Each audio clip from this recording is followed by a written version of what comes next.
একটু সমাজে যে জগন্নাথের কালাম পরিবেশন করে গেছে, আবারও আপনাদের মন হৃদয় জয় করার জন্য আসছে মাসুদা সুলতানা আপনাদের সামনে সুন্দর কালাম পরিবেশন করবে। আপনারা শুনুন, মন দিয়ে শুনুন।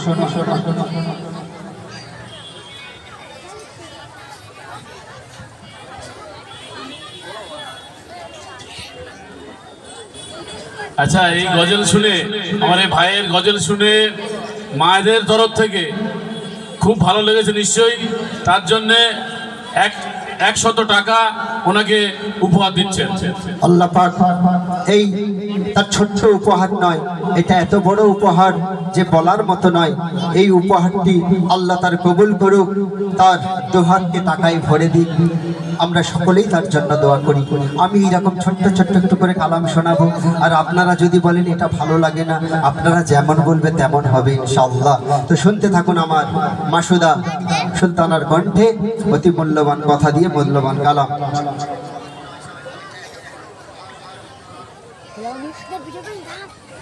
হ্যালো, আমি একটি ঘটনামূলক কালাম আপনাদের শোনাবো, আপনারা মনোযোগ আকর্ষণ করবেন।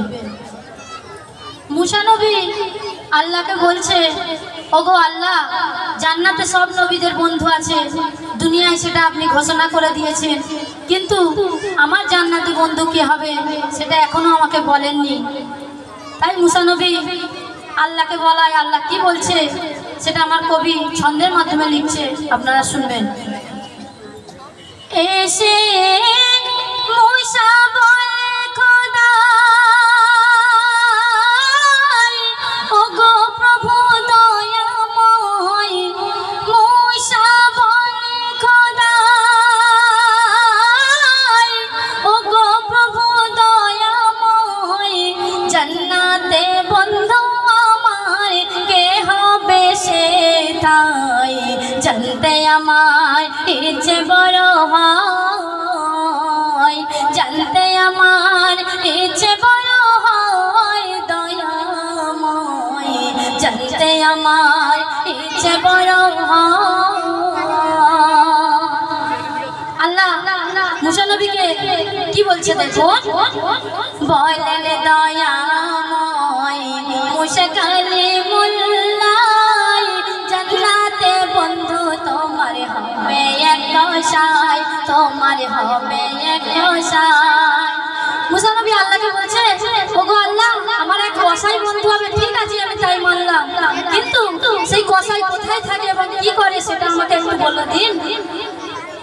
দামেস্কের শহরে মাংসের ব্যবসা করে, দেখে নাও নজরে, গিয়ে তুমি সেথায় মুসা, গিয়ে তুমি সেথায়। তখন শুনিয়া মুসা জাগলো দেখায় আশা, শুনিয়া মুসা জাগলো দেখায় আশা, হেঁটে হেঁটে নবে চলেলেন সেথায়, জানতে আমার ইচ্ছে বড় হয়, জানতে আমার ইচ্ছে বড় হয়, দয়াময় জানতে আমার ইচ্ছে বড় হয়। সেই মুসা নবী সেই দামেস্কের শহরে পৌঁছে গিয়েছে, সেখানে গিয়ে কি দেখছেন দেখুন, পৌঁছালো সেটাই গিয়ে দেখতে পাই, দেখালো যেটাই সেটা তো দিল না, তারে সেটা তো দিল না। তো এখন গোশের দোকানে আপনারা যান, অনেকে গোশ কিনতে, সবাই আমরা মুসলমানরা গোশ খাই, অনেক গোশলা কি করে, যারা আল্লাহর ভয় নেই সে কি করে, উপরে চিকনা দেখিয়ে ভিতরে হাত ঢুকিয়ে দেয়। তো সেই কসাইকে কি দেখছে মুসা নবী সেটা আমার কবি ছন্দে বলছে, একটু শুনুন। পৌঁছালো সেটাই গিয়ে দেখতে পাই, দেখালো যেটাই সেটা তো দিল না, তারে সেটা তো দিল না। আর চিকনাটি দেখিয়ে অন্যতাই মিশিয়ে মুসা যায় পিছিয়ে, বলে ওর ভয় না, বলে ও রব্বানা। তখন মুসা নবী সেটা দেখে আল্লাহকে কি বলছে দেখুন, এ তো নিজে এক বড় চোর, কেমনে বন্ধ হবে মন। মুসা কালিমুল্লাহ চিন্তায় পড়ে যায়, জানতে আমার ইচ্ছে বড় হয়, জানতে আমার ইচ্ছে বড় হয় দয়াময়, জানতে আমার ইচ্ছে বড়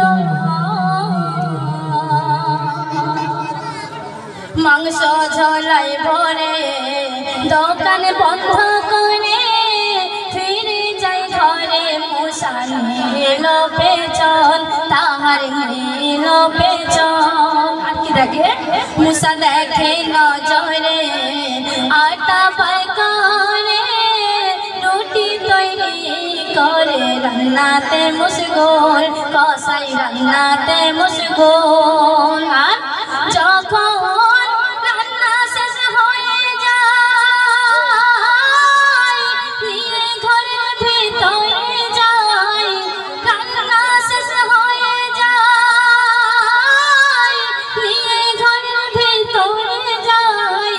মুসা কালিমুল্লাহ আর না দেখতে পাই, জানতে আমার ইচ্ছে বড় হয়, জানতে আমার ইচ্ছে বড় হয় দয়াময়, জানতে আমার ইচ্ছে বড় হয়।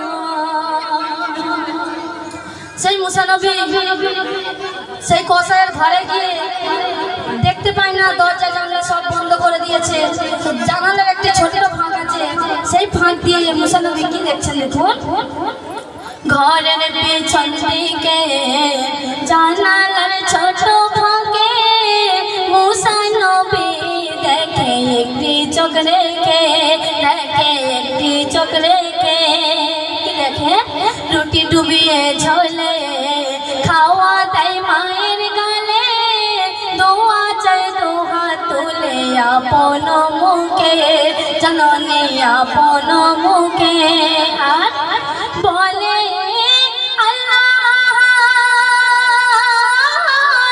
ঝড়াই তোমার রহমত, জান্নাত নসিব করো, এই দোয়া আমি চাই, জানতে আমার ইচ্ছে বড় হয়, জানতে আমার ইচ্ছে বড় হয় দয়াময়, জানতে আমার ইচ্ছে বড় হয়। সে সুন্দর আমার কবি সুন্দর করে কি লিখছে দেখুন, দেখিয়া মুসা মেটালো আশা, মুখে নাই ভাষা কি করবে শুকরিয়া, খোদার করবে শুকরিয়া। কি বলে, এমনই ছেলে সব মায়ের কোলে, খোদা পাক দিলে ধন্য হবে দুনিয়া, হাইরে হবে দুনিয়া। কি বলে, আজ বলে এমকে মাহিব, ঝাড়ো তোমার খুশি নসিব, পিতা মাতার সেবা করে যাও দুনিয়ায়, জানতে আমার ইচ্ছে বড় হয়, জানতে আমার ইচ্ছে বড় হয় দয়াময়, জানতে আমার ইচ্ছে বড় হয়। সুবহানাল্লাহ, সুবহানাল্লাহ। অতি সুন্দর কালাম। কালামটা যে মায়ের সেবা করলেও আল্লাহর রাসূলের সঙ্গে, আল্লাহর নবীর সঙ্গে জান্নাত নসিব হয়, এটাই উনি বোঝাতে চাইলেন।